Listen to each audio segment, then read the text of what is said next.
अस्सलाम वालेकुम। Programme the journalist cut में मैं हूँ रईसा फ़ातिमा और मेरे साथ हैं सीनियर सहाफ़ी और तज्ज़ियाकार सज्जाद अनवर साहिब। अस्सलाम वालेकुम। जी, वालेकुम सलाम। सर, कल मोहसिन नकवी साहब ने बहुत ही तंदो-तेज़ धमाकेदार बातें की, बहुत तनकीद का निशाना बनाया सिस्टम को। पूरी उनकी जो तकरीर है वो सोशल मीडिया पर वायरल है। उनका कहना था कि ये सिस्टम अब मज़ीद नहीं चल सकता, नए सूबों की ज़रूरत है और काफ़ी ज़्यादा मज़ीद बातें। लेकिन आज जो डीजी आईएसपीआर ने प्रेस कॉन्फ्रेंस की है, वो काफ़ी हद तक मोहसिन नकवी साहब की बातों के साथ अलाइन्ड थी, उनकी बातों को कॉम्प्लीमेंट कर रही थी और उनका ये कहना था कि इस मुल्क में आईन व कानून सबके लिए बराबर नहीं है। तो कल से पूरे मुल्क में ये बहस छिड़ी हुई है कि आने वाले दिनों में क्या निज़ाम होगा, क्या चीज़ें ख़त्म की जाएँगी, कौन-सी नई हम चीज़ें एक्सपेक्ट कर सकते हैं, क्या बड़ा होने जा रहा है आने वाले दिनों में, इस पर हम बात करेंगे। क्या बड़ा होने जा रहा है ये तो उनको पता होगा जिन्होंने कुछ करना है, जो उनका प्लान है। लेकिन रास्ता बंद है उनके लिए ये सब कुछ करने का। रास्ता है आइन का, पार्लियामेंट का। पार्लियामेंट के ज़रिए तरामीम करने का। तरामीम 26-27वीं तो किसी न किसी तरीके से इन जमातों ने अपने चेहरे पे कालक मल के कर ली और सारी दुनिया के ताने भी सुने, सिस्टम कंप्रोमाइज़ भी हो गया, अदलिया और बाकी कई चीज़ें जो हैं वो उनकी जो उनके हवाले से जो बहस चली है, उनको कटहरे में खड़ा किया जाता है इस वक़्त गवर्नमेंट को भी और पीपल्स पार्टी को भी। तो क्या ये जो सारी बातें मोहसिन नकवी साहब कर रहे हैं या डीजी आईएसपीआर साहब कर रहे हैं, इनको पार्लियामेंट के ज़रिए ये रिफ्लेक्ट होंगी? इनके ऊपर तरामीम होंगी? मुझे बिल्कुल नज़र नहीं आ रहा। मैं पहले भी ये कहता रहा हूँ, अब भी ये कहता हूँ कि इनको कोई तीसरा रास्ता इख्तियार करना पड़ेगा। तीसरा रास्ता रेफ़रेंडम का है। रेफ़रेंडम के लिए ही आजकल बातें हो रही हैं कि रेफ़रेंडम करवाया जाएगा और ये सारा निज़ाम जो है इसको तब्दील किया जाएगा। लेकिन रेफ़रेंडम करवाने के लिए भी आपको आइनी तरीका, आइन के तहत ही आपने रेफ़रेंडम करवाना है। उसमें वज़ीर-ए-आज़म का और सदर का कंसेंट। कॉन्सेंट ही नहीं, उनके ज़रिए करना है, आपने लूप में लेके उनके ज़रिए करना है।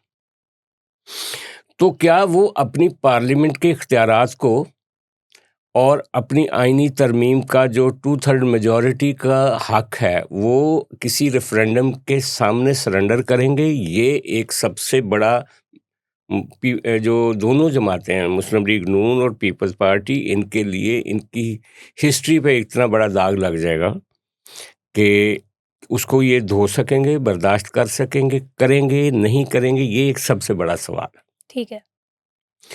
तो मैं समझता हूँ कि जो इतना बड़ा अंबार है ना तरामीम का, सिस्टम को तब्दील करने का, वो किस तरह से एग्ज़ीक्यूट किया जाएगा, इस पे मुझे डाउट्स हैं। हुँ। कुछ लोग तो ये कहते हैं कि जैसे उन्होंने 26वीं करवाई थी, 27वीं भी करवा ली थी, अब 28वीं, 29वीं, 30वीं, 31वीं इसी पार्लियामेंट के ज़रिए होंगी। लेकिन मुझे ज़ाती तौर पे, एक मुबस्सर के तौर पे मुझे इस पे डाउट है कि इस पे बहुत बड़ा डेडलॉक होगा आने वाले दिनों में। ठीक है। ये हो सकता है कि कुछ लोगों से जबरी इस्तीफ़े लिए जाएँ। अगर वो इस्तीफ़े नहीं देते तो बहुत बड़ी मुश्किलात, नए टर्मॉइल, नई एक तरह से जो है एक कशमकश, सियासी कशमकश सामने आएगी। अ हाँ। सर, जैसे आप कह रहे हैं कि पीपल्स पार्टी और पीएमएलएन जो 2 बड़ी जमातें हैं, वो इनकी राह में रुकावट हायल करेंगी, वो रेफ़रेंडम नहीं होने देंगी या फिर वो तरामीम नहीं होने देंगी। तो उनकी मर्ज़ी के बगैर तो ये वैसे भी कुछ नहीं कर सकते। लेकिन कल मोहसिन नकवी साहब की गुफ्तगू से ये बात रिफ्लेक्ट हो रही थी कि इस वक़्त वो पॉलिटिकल पार्टीज़ का नहीं बल्कि आम आवाम का सोच रहे हैं। फॉर एग्ज़ाम्पल उन्होंने पाकिस्तान के नौजवानों की भी बात की कि वो बहुत ज़्यादा मुश्किलात का शिकार हैं, उनके काफ़ी मसाइल पर बात की। तो अब अगर रेफ़रेंडम होता है या रेफ़रेंडम की ऑप्शन अगर एग्ज़िस्ट करती है, साथ ही ये सबसे ज़्यादा वायबल ऑप्शन है, जैसे आपने भी कहा, नए सूबों से मुतल्लिक़, क्योंकि अगर नए सूबे बनेंगे तो ही नीचे तक सर्विस पहुँच सकेगी और लोगों के मसाइल हल हो सकेंगे। तो कहीं न कहीं अभी तक तो मार्शल लॉ की न्यूज़ नहीं है, लेकिन कहीं न कहीं मार्शल लॉ की न्यूज़ भी एग्ज़िस्ट कर रही है, क्योंकि वो दोनों पार्टीज़ की हुकूमत के ख़िलाफ़ है कि ये निज़ाम पर मतलब इनके पंजे गड़े हुए हैं निज़ाम पर और हम इनको मज़ीद हुकूमत नहीं करने देंगे। तो दोनों पार्टियाँ, पीपल्स पार्टी भी नहीं, पीएमएलएन भी नहीं, पीटीआई से इनकी वैसे नहीं बनती, तो क्या ये लोग खुद पूरा का पूरा निज़ाम हैंडल करेंगे मार्शल लॉ के ज़रिए? नहीं, देखिए ना, एक मजबूरी भी है मौजूदा एस्टेब्लिशमेंट की। क्या? वो ये मजबूरी है कि कहने वाले कहते हैं, हमें मुबैना तौर पे कहा जाता है कि कहीं न कहीं ये प्रेशर है अंदर हुँ, कि आपने इमरान खान को जेल में बंद कर दिया। उसकी पॉपुलर जमात को आप कहीं न कहीं हर जगह पे दबा लेते हैं। हाँ। लेकिन ये 2 पार्टियाँ जिनको आप लेकर आए हैं, वो आपसे ठीक नहीं हो रही, मुल्क को सही नहीं चला रही, गुर्बत बढ़ रही है, बेरोज़गारी बढ़ रही है, क्राइसिस बढ़ रहा है, सिस्टम कोलैप्स कर रहा है। हर तरफ जो सोरिश है, मिलिट्री को खुद निपटना पड़ रहा है। ये दोनों जमातें क्या कर रही हैं? आपस में हुँ, लड़ती हैं, बेकार हैं, हुँ, इनसे भी निजात हासिल की जाए। हुँ, एक ये तासुर है कहीं न कहीं, हाँ, नंबर 1। नंबर 2, जो तसव्वुरात हैं इस मुल्क को ठीक करने के, मैं ये कहता, पहले भी कहा है मैंने कि हमेशा पाकिस्तान की जो सुपर पावर है मुल्क के अंदर, वो पार्लियामेंट या वज़ीर आज़म नहीं है, वो कहीं और एग्ज़िस्ट करती होती है हमेशा। और जहाँ से अप्रूवल्स होती हैं कि नया सदर कौन होना चाहिए, नया वज़ीर आज़म कौन-सा होना चाहिए, नई पार्टी कौन-सी पावर में आनी चाहिए, वो लोग फ़ैसला करते हैं कि आगे इस मुल्क को कैसे लेकर चलना है। सो उनका ये ख़्याल है कि पहले तो उन्होंने उठा के पीपल्स पार्टी को आउट किया था, पंजाब से आउट कर दिया, एक तरह से इक़्तिदार की मेन जो हुँ, पावर स्ट्रगल थी उसमें से निकाल दिया था। फिर मुस्लिम लीग नून के साथ लड़ाई की, उनको उठा के बंद कर दिया मियाँ साहब को और उनकी पार्टी को डंप कर दिया।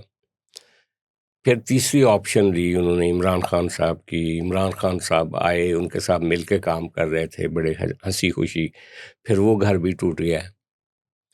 अब वो तलाक के बाद जेल में बैठे हुए हैं, एस्टेब्लिशमेंट से तलाक के बाद। उनके साथ जो लड़ाई है वो नेक्स्ट लेवल की लड़ाई है, जो पीपल्स पार्टी और नून लीग से भी नहीं लड़ाई हुई थी, उससे बढ़ के लड़ाई इमरान खान साहब से हो रही है। मैं अभी की बात कर रहा हूँ, ये जो पिछले 10 साल हैं, वरना पीपल्स पार्टी के साथ तो पहले की लड़ाई है, जब भुट्टो साहब शहीद हुए, बेनज़ीर भुट्टो साहबा के साथ जो कुछ हुआ, वो तो और कहानी। उसको हुँ, तो अगर अलग भी कर दें ना, इन 6-7 सालों की अगर हुँ, हम बात करें, हुँ, तो मैं इसकी बात कर रहा हूँ। ठीक है। तो तो हुँ, अब वो फैसला साज़ जो हैं, वो ये सोचते हैं कि हमें मौका मिला है हुँ, 4 साल के लिए, 5 साल के लिए, हुँ, 10 साल के लिए फ़र्ज़ करें।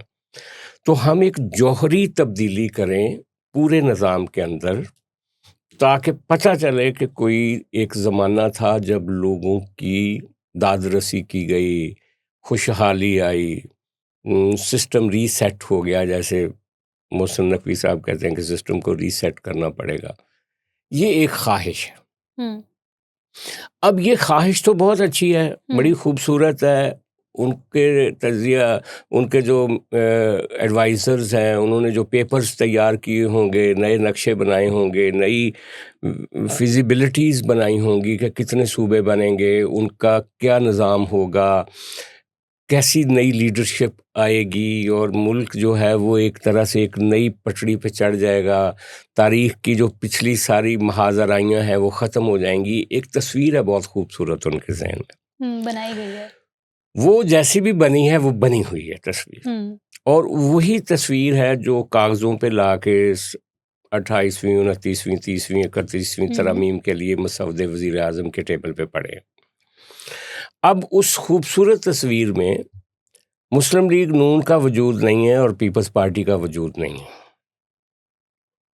उस तस्वीर में मुस्तकबिल का एक ऐसा खाका है जिसमें नई लीडरशिप होगी, छोटे-छोटे सूबे होंगे, उनकी नई लीडरशिप होगी, नौजवान आएँगे और हमारे जो मुल्क चलाने वाली कुव्वतें हैं वो उनके साथ मिल के मुल्क की इकॉनमी को टर्न अराउंड कर देंगे, एक नया सिस्टम बना देंगे। ये अच्छा, अब सवाल ये है कि ये जैसे किसी फ़िल्म में नहीं हम देखते कि किसी को कहते हैं कि आपने फॉर दैट मैटर आपके पास दो ऑप्शंस हैं। विलन जो है ना, वो हीरो को बुला के कहता है, या हीरो विलन को बुला के कहता है, या कोई दुश्मन दुश्मन को बुला के कहता है कि आपके पास दो ऑप्शंस हैं, इस गिलास में जहर है और इस गिलास में कुछ पिल्स हैं।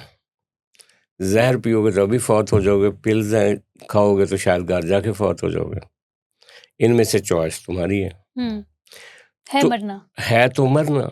तो लिहाजा ये जो तरामीम है ना, एक तरफ तरामीम का पलंदा है, एक तरफ रेफरेंडम का पलंदा है। तो आपको, आप अपनी बात कंप्लीट करें। अगर ये तरामीम कर लेते हैं तो रेफरेंडम से बच जाएंगे। तरामीम में कुछ अपना कुछ हाइब्रिड सा बचत कर लेंगे अपनी। तरामीम से इनकार करते हैं तो फिर रेफरेंडम करना पड़ेगा।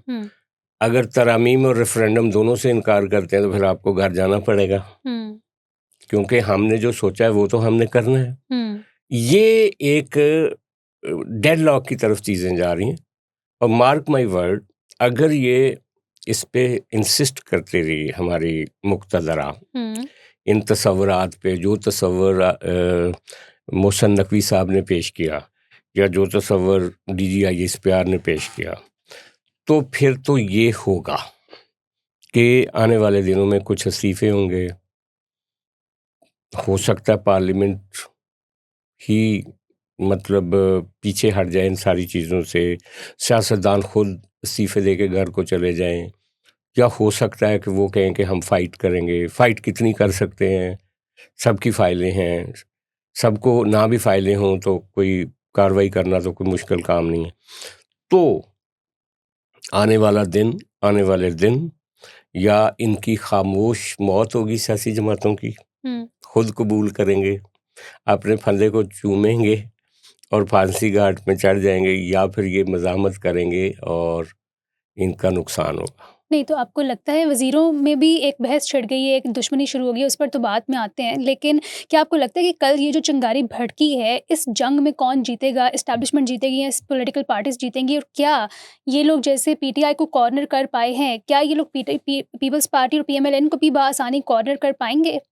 इतना आसान है इनके लिए? देखें, ये एक बड़ी अजीब बात है। मैं जब बतौर पाकिस्तानी सोचता हूँ ना, जिस तरह से आज DGI इस्पियार साहब कह रहे थे कि एक कानून को मानने वाला जो पाकिस्तानी आम शहरी जिसकी सुनवाई नहीं होती, मैं उस पाकिस्तानी की तरह अगर सोचता हूँ तो मुझे एक गदर की सी कैफियत और क्यास नज़र आता है। अच्छा। क्यास कैसे नज़र आता है? 2 सूबों में इंसर्जेंसी चल रही है, कश्मीर में एक झगड़ा चल रहा है, और इसके साथ ही हमने पार्लियामेंट के अंदर एक जंग शुरू कर दी है, या जंग की इब्तिदा शुरू कर दी है। सियासी जमातें ये सब नहीं करेंगी, क्योंकि ये जो अभी आपने जिक्र किया, मोहसिन नकवी साहब के बारे में, जब पिछले दिनों ये अफवाहें गर्दिश करने लगी थी कि वो वज़ीर ख़ारजा बनाए जा रहे हैं, तो जो अबसार आलम साहब हैं, उन्होंने एक बड़ा तनकीदी उसके ऊपर एक प्रोग्राम किया था कि ये और क्या क्या करेंगे। पहले क्रिकेट का बेड़ा गर्क कर दिया, इंटरनल सिक्योरिटी वजारत दाखिला का बेड़ा गर्क कर दिया। अब अबसार आलम अपनी तरफ से भी कर रहे होंगे, आज़ाद मुबसर हैं, लेकिन उनको मुस्लिम लीग नून का हमायती भी समझा जाता है।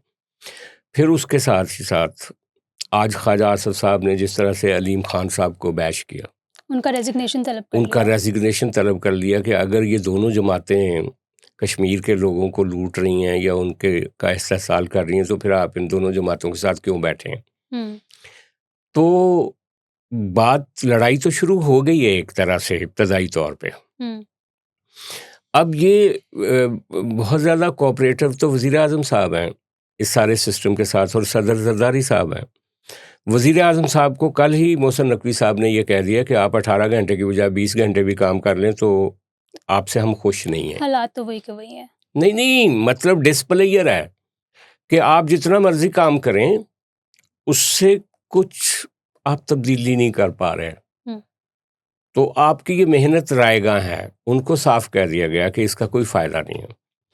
पीपल्स पार्टी वालों को ये भी कह दिया गया है कि जनाब, ये जो आपने 26वीं 27वीं तरमीम पे अपने आप को कॉम्प्रोमाइज़ किया था, वो हमारे पे कोई एहसान नहीं किया था, आपने खुद किया था।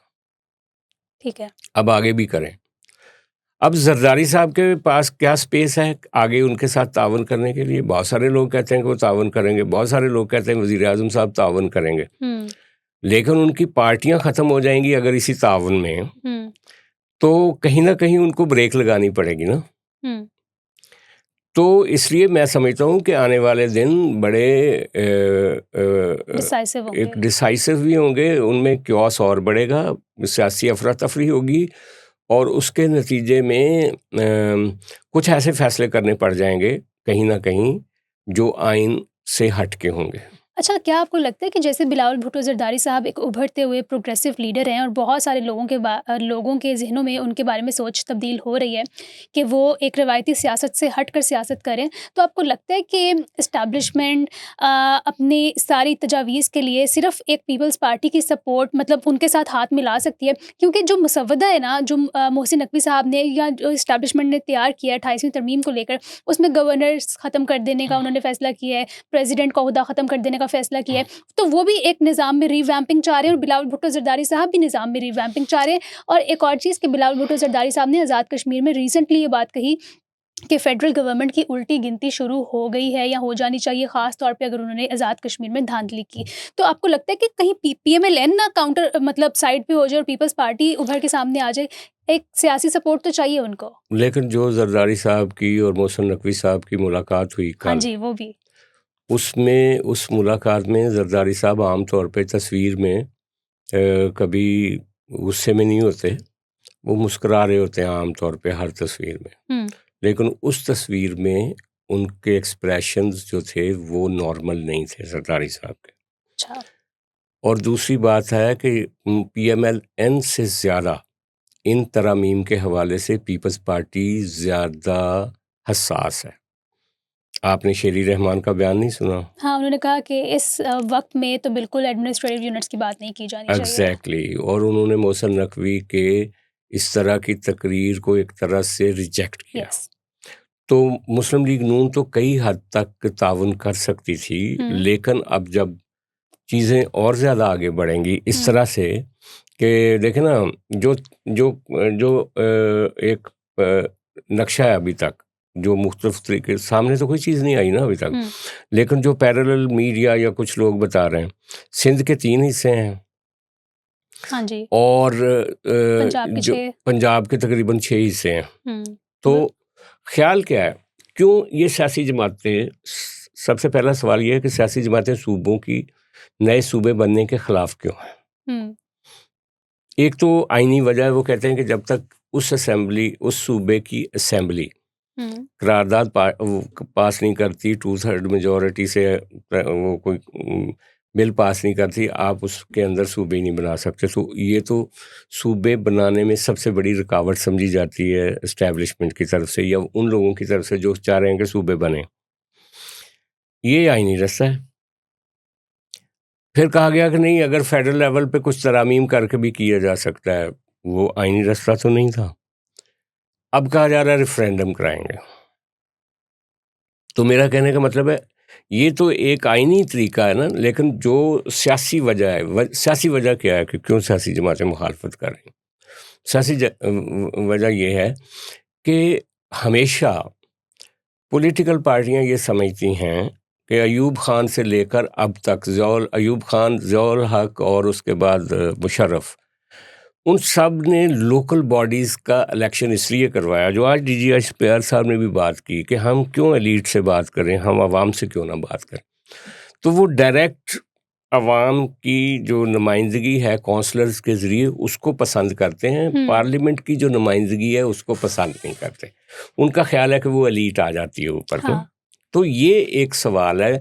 एस्टैब्लिशमेंट चाहती है कौंसलर लेवल पे लोगों को के साथ कांटेक्ट, तहसील के लिए। हाँ, और हुकूमत कहती है कि जो आईनी ढांचा है उसके मुताबिक उनके अपने इख्तियारात हो सकते हैं, उनको दिए जा सकते हैं या नहीं दिए जा सकते, लेकिन जो मुल्क को चलाने के लिए काम है वो तो पार्लियामेंट का काम है, तो सूबाई असेंबलियों का काम। ये एक कोर कंट्राडिक्शन है जो बहुत पुराना है, ये नया नहीं है, और ये उसी की कंटिन्यूटी है। और इसीलिए सियासी जमातें एक तरफ हैं और मुक़्तदरा दूसरी तरफ है। सर, ये सियासी जमातों को अपना ज़ाती फ़ायदा कितना नज़र आता है? क्योंकि ये भी कहा जाता है ना कि ये तो सूबों की जमातें बन के रह गई हैं, क्योंकि सूबों पे हुकूमत करने का फ़ायदा, मॉनेटरी फ़ायदा बहुत ज़्यादा है, फ़ाइनेंशियल बेनिफिट बहुत ज़्यादा है, और वफाकी जमातें तो रही ही नहीं है। तो इनका अपना कितना, आप कहेंगे कि ये अवाम का कितना सोच रहे हैं देखिए, और अपना कितना सूबों के सोच रहे हैं? पास इख्तियारात हों या वफाक के पास ज़्यादा इख्तियारात हों, हुँ, जब कोई पॉलिटिकल पार्टी एस्पायर करती है पावर में आना, तो अपने सियासी मफादात तो होते हैं। सियासी मफादात के बगैर दुनिया की कोई सियासी पार्टी नहीं है। यानी ये कोई पैगंबर तो नहीं है या कोई अच्छा, वली अल्लाह तो नहीं है ना सियासी जमातें। सही। अच्छा, तो वो अगर काउंसलर भी होगा, हुँ, एक सियासी कारकुन, तो वो भी अपना फ़ायदा सोचेगा। एक एमपी होगा, वो भी अपना फ़ायदा सोचेगा। एक पार्टी हेड होगा, वो भी अपना फ़ायदा सोचेगा। एक पार्लियामेंटेरियन, मतलब कौमी असेंबली का मेंबर होगा, सेनेट का मेंबर हो, फ़ायदा तो उसका हिस्सा है, पैकेज है उसका। फ़ायदा तो आप पावर पोजीशन पे बैठ जाओ किसी पे, आपके घर रात को तोहफ़े आने शुरू हो जाएँगे। तो अवाम का भी तो सोचना है ना। तो अवाम का, देखें, अवाम को सर्व करने के लिए एक निज़ाम होता है ना, रियासत का एक निज़ाम होता है। हुँ, आप उसके ज़रिए ही करेंगे ना। एक लाइन का मतलब अगर मिनिस्टर है तो उसके नीचे एक महकमा है, महकमे का एक आम वर्कर है जो नीचे गली में जाके काम करता है। आप उसको स्ट्रीमलाइन ही कर सकते हैं ना। ये तो नहीं कर सकते कि एक वज़ीर आज़म या एक वज़ीर आला डायरेक्ट हर घर में पहुंच के हर बंदे का हाल पूछ के उसकी मदद करेगा। तो वो एक सिस्टम है ना हुँ, जिसके हुँ, ज़रिए आप गवर्नेंस करते हैं। हुँ, तो अगर आप समझें वो सिस्टम ही कोलैप्स कर गया, हुँ, तो लिहाजा अब सिस्टम को रीवैम्प करना है और उन हुँ, लोगों के बगैर करना है जो इलेक्ट होके आए हैं या नहीं, या जिनको आपने इलेक्ट करवाया हुआ है। हुँ, तो ये कॉम्प्लिकेशन ये है बुनियादी तौर पे। ठीक है। सिस्टम सर्व कर रहा है पब्लिक को कि नहीं कर रहा, हुँ, ये सवाल और है। हुँ। सिस्टम को तोड़ के नया सिस्टम बनाना, ये सवाल और हाँ, है। क्योंकि अगर तब भी उनकी विल ना हुई तो फिर वो नया सिस्टम भी काम एग्जैक्टली नहीं करेगा। दूसरी बात यह है कि जो मोहसिन नकवी साहब कह रहे हैं ना हुँ, कि रीसेट करना पड़ेगा सिस्टम को। हाँ, अब बात यह है कि ये एक स्टेटस को है ना इस वक्त, जिसकी वजह से आम आदमी नीचे पिस रहा है। हुँ, ऊपर एक एलीट की हुकूमत है, सियासी जमातों की हुकूमत है। ऊपर एक मुक़्तदरा है। इमरान खान को रोकना था, नई पार्लियामेंट बनानी थी, ये नई हुकूमत बन गई। अवाम नीचे पेट्रोल की कीमतें और महंगाई और बेरोज़गारी और हुँ, फलां उन चीज़ों में फंसे हुए हैं। हुँ, अब आप इस सिस्टम को आप कह रहे हैं कि लोगों के लिए डिलीवरी बेहतर करने के लिए इसको रीसेट करना है। हुँ, अच्छा, आप रीसेट करना चाहते हैं, मेरा सवाल ये है कि या स्टेटस को की रीस्ट्रक्चरिंग करना चाहते हैं? ओके। क्योंकि जब आप सिस्टम को रीसेट करेंगे, जब जैसे आईएसपीआर साहब ने कहा आइन और कानून के मुताबिक सबको चलना चाहिए, तो आइन के मुताबिक सबसे सुप्रीम तो पार्लियामेंट है और वज़ीर आज़म चीफ एग्जीक्यूटिव है। उसको तो किसी से मशवरा नहीं लेना चाहिए इधर-उधर से, सिर्फ अपने वज़ीरों से, अपने मशीरों से मशवरा लेना चाहिए। लेकिन क्या हमारा सिस्टम ऊपर से आइनी तौर पे दुरुस्त तौर पे काम कर रहा है? हुँ, और अगर कोई आइन की वायलेशन करता है, अगर कोई शहरी, जैसे वो कह रहे थे कि लॉयल्टी टू द स्टेट हमारी असल ज़िम्मेदारी है, डीजीआईएसपीआर ने ने कहा। कहा। लेकिन अगर एक फ़र्द है, उसकी लॉयल्टी पे शक है, हुँ, तो उसका फ़ैसला किसने करना है? हुँ, उसका फ़ैसला अदालत ने करना है या डीसी ने करना है? सही, ये सवाल हैं बुनियादी। ठीक है। और ये बुनियादी सवाल उस वक़्त भी रहेंगे जब छोटे सूबे हो जाएँगे, ये सवाल उस वक़्त भी रहेंगे जब बड़े सूबे रहेंगे। तो आपके सिस्टम में एक देखें, पाकिस्तान की रियासत में ना कोई बात कोई शख्स माने या ना माने, ऑटो इम्यून प्रॉब्लम है। जैसे हम किसी के जिस्म में, उसके जिस्म के अपने सेल उस जिस्म के ख़िलाफ़ काम करना शुरू कर दें ना, तो वो आदमी जो होता है ना, उसको किसी दवाई से आप ठीक नहीं कर सकते, सिर्फ़ परहेज़ से वो ठीक हो सकता है। अपने गट को ठीक करके ही वो अपनी ऑटो इम्यून पे काबू पा सकता है। ना कोई सर्जरी हो सकती है, ना कोई दवाई, ना कोई मेडिसिन, कोई काम नहीं करती। तो परहेज़ हमारे यहाँ आइन में तजावुज़ करने के लिए कोई भी नहीं करता, हुँ, और जिनके पास आइनी ओहदे हैं, वो अपने पूरे इख्तियारात को इस्तेमाल नहीं करते, वो दाएँ-बाएँ से डिक्टेशन ले रहे होते हैं। ठीक है। डीसी एसी, तहसीलदार और लाइन में नीचे जाके जो एहलकार हैं सरकारी, वो अपना काम क्यों ठीक नहीं करते? इसलिए कि ऊपर भी एक एबनॉर्मेलिटी है ना, ठीक है, पूरी चेन ही। एक आपका बॉडी आपकी जो है वो हम्म। एक अपने खिलाफ काम कर रही है। इसीलिए जगह जगह पे देखें, ऑटोइम्यून में ये होता है कि आपके चेहरे के ऊपर दाग आने शुरू हो जाते हैं। वो दाग तब मिटेंगे ना जब आप डाइट ठीक करेंगे, अपनी ठीक है। इनटेक ठीक करेंगे, हम्म।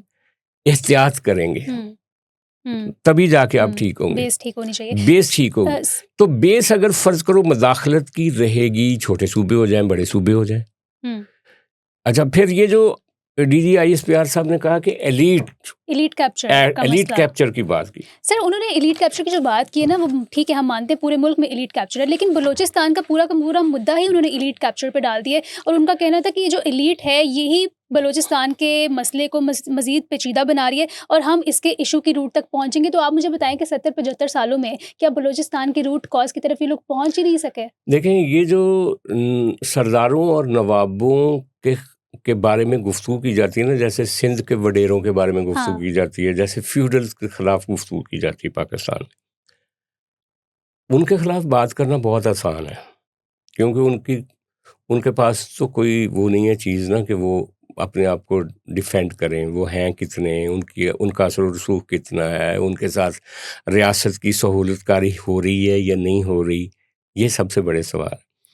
लेकिन जो नए जो किसी भी सोसाइटी की असल एलीट होती है, वो कौन लोग होते हैं मैं आपको पहले बता दूं।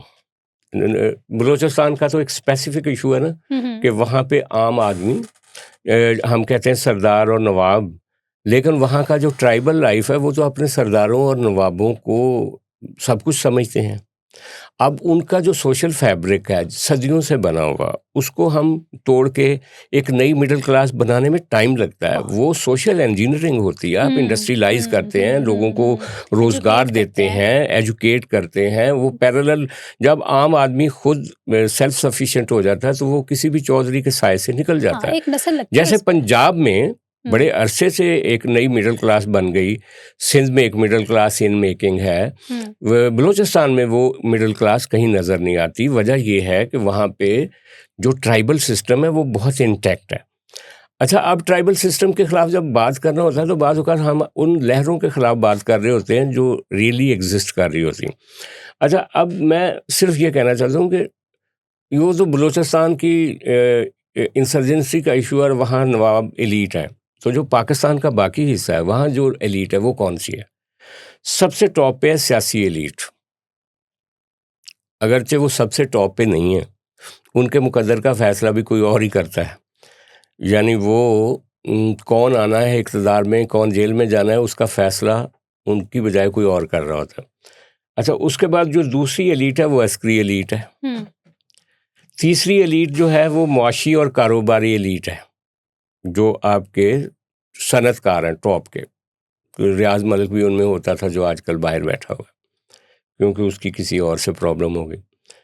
फिर एक ब्यूरोक्रेटिक एलीट है जो आपके टॉप ब्यूरोक्रेट्स हैं जी।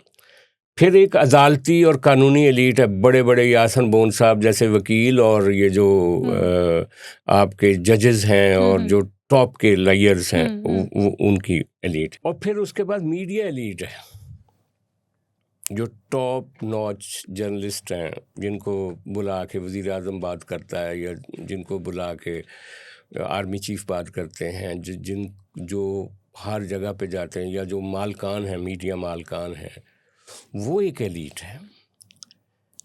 फिर एक एलीट होती है इंटेलेक्चुअल एलीट, और जो एकेडमिया होती है तालीम वाली, वो कौन है?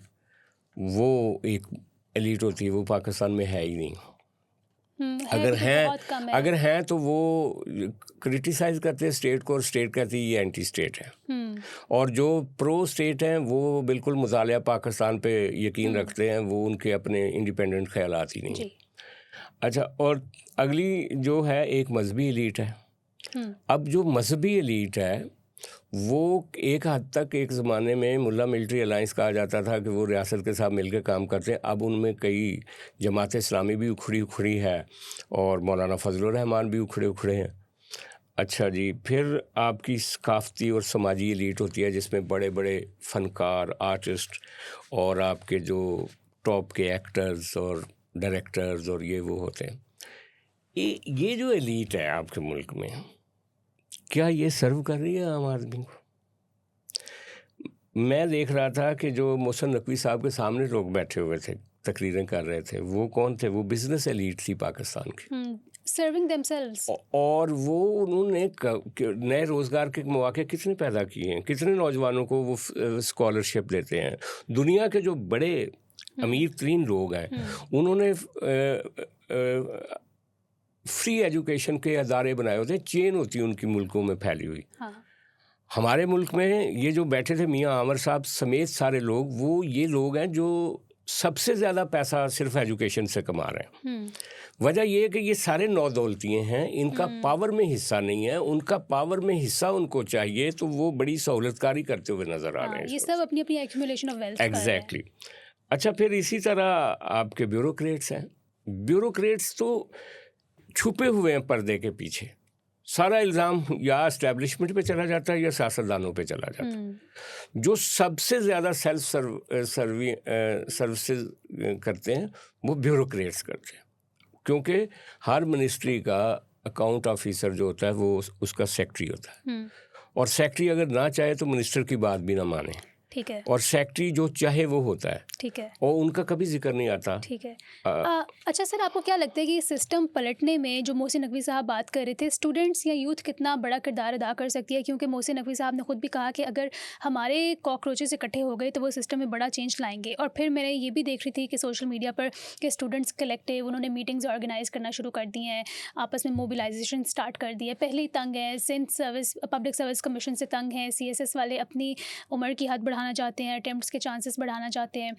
इसी तरह पंजाब पब्लिक सर्विस कमीशन में भी मसले हैं। तो आपको क्या लगता है कि स्टूडेंट्स को ये मौका क्या मिल गया कि वो मोबिलाइज़ करें, हों आपस में और एक बड़ा चेंज लेकर आएँ और इनका साथ दें जो ये लोग चाह रहे हैं? देखें, एक बात तो मैं मानूंगा कि पीपल्स पार्टी और नून लीग दोनों ने नौजवानों को, अगर से मरियम साहबा बड़ी कोशिश करती कॉलेजेस वगैरह में जाने की, बिलावल भुट्टो भी नौजवान है, लेकिन इन्होंने नौजवानों की कॉन्स्टिट्यूंसी में वो काम नहीं किए। ना नौजवान इनको सपोर्ट करते हैं ज़्यादा। सिर्फ लैपटॉप्स बांटे। सिर्फ नौजवान अगर सपोर्ट करते हैं किसी पार्टी को तो वो है जो नैरेटिव बनाया PTI ने, और बड़े पैमाने पे जो हमारी ये जो जेन ज़ी वाले हैं उनसे अगर बात करें, अगर जेन ज़ी से, तो वो मोस्टली मतलब इमरान खान के हामी हैं इस मुल्क में। सर लेकिन सब्सटेंशियल बातें वो भी नहीं करते, रीजंस कोई नहीं है, पूछो क्या हो रहा है नहीं पता। वो सब्सटेंशियल करें या ना करें, मैं एक रियलिटी की बात कर रहा हूं। रियलिटी ठीक है, दुरुस्त है अपनी जगह। अच्छा, वो उधर खड़े। अच्छा, उनके अंदर गुस्सा किसके खिलाफ है? उनके अंदर गुस्सा है रियासत के खिलाफ, पीपल्स पार्टी के खिलाफ, नून लीग के खिलाफ। अच्छा, वो मुनज़्ज़म नहीं है, वो डरते हैं। उनको पता है जिस दिन वो निकलेंगे उनका जंतर मंतर में जिस तरह से उनकी पटाई हुई है उसी तरह उनकी यहाँ पटाई होगी। वो माहौल ही नहीं है कि यहाँ पे काकरोच निकले। यहाँ पे काकरोच कौन है? यहाँ पे काकरोच वो हैं जो मसल्ला जत्थे हैं। मसलन TTP है काकरोच हमारी, जो सामने आके लड़ रही है। BL है जो सामने आके लड़ रही है। वो जो कश्मीरी हैं वो है, या वो जो लायर मूवमेंट में वकीलों ने मारना शुरू किया था लोगों को, वो है। या देखें, हमारी सोसाइटी में बदकिस्मती ये हुई है कि अपनी ताकत अगर दिखानी है ना अपने, तो आपके पास आर्म होना चाहिए, असला होना चाहिए, ताकत होनी चाहिए, मार कुटाई होनी चाहिए। तो ये जो ट्रेंड है ना, इसने हमारी सोसाइटी का मोड बदल दिया है। जो पॉजिटिव एक प्रोटेस्ट करना होता है ना, एक पीसफुल प्रोटेस्ट, कि मैं सड़क पे खड़ा होके सिर्फ अपना एहतजाज रकम करवाऊं। वो हमारी आदत ही नहीं है। हमारे वो बच्चे ही नहीं हैं जो दूसरे मुल्कों के हैं कि वो जाएं और जाके इतने दिनों का धरना दें और पीसफुल धरना दें, उस वक्त तक पीसफुल रहें जब तक उनको पुलिस आके मारे नहीं। ठीक है। तो हमारे यहाँ तो एक तो शिद्दत है, जो रियासत गुरेज कुव्वतें हैं। अब टीटीपी क्या कर रही है? टीटीपी लोगों को जमा करती है, कहती है कि ये रियासत जो है ये अंग्रेज़ की पिट्ठू है और ये काफिर है, इनके ख़िलाफ़ लड़ना है। और लोगों को उनके हकूक़ और उनकी जो वोट का हक़ या उनकी आइनी ज़िम्मेदारी या लॉयल्टी टू द स्टेट वो सारे भूल जाते हैं और ब्रेन वाशिंग में आ जाते हैं। बीएलए वाले जो हैं वो कहते हैं कि हमारे हकूक़ सब कर रहे हैं, लिहाजा वो अपनी लॉयल्टी टू स्टेट और सारा कुछ भूल जाते हैं और वो गन्स उठा लेते हैं। आज कश्मीरी जो हैं, जो कभी भी नहीं लड़े थे, वो उठ के खड़े हो गए हैं। वो कहते हैं जी कि ये सीटें ना ख़त्म करें वरना हम लड़ेंगे। तो ये जो एक मोड ऑफ प्रोटेस्ट है जो with the passage of time लोगों ने ये लर्न किया है कि यहाँ पे आप लड़ ही नहीं, आप एहतजाज ही नहीं कर सकते, आपकी आवाज़ ही नहीं सुनी जाएगी। चलें, तो ये एक बीमारी है, उसी ऑटोइम्यून प्रॉब्लम का शिकार हैं हम। सर देखते हैं आने वाले दिनों में क्या पॉजिटिव चेंजेस आ सकते हैं, क्योंकि अपने अपने हकूक़ की रियलाइजेशन तो एटलीस्ट हो गई है। बहुत शुक्रिया आपके आज के तज्ज़िये के लिए। Thank you so much for watching. कल हम हाजिर होंगे एक नए प्रोग्राम के साथ। कमेंट सेक्शन में अपनी राय से हमें आगाह करते रहिए and do like subscribe to the channel. Thank you so much.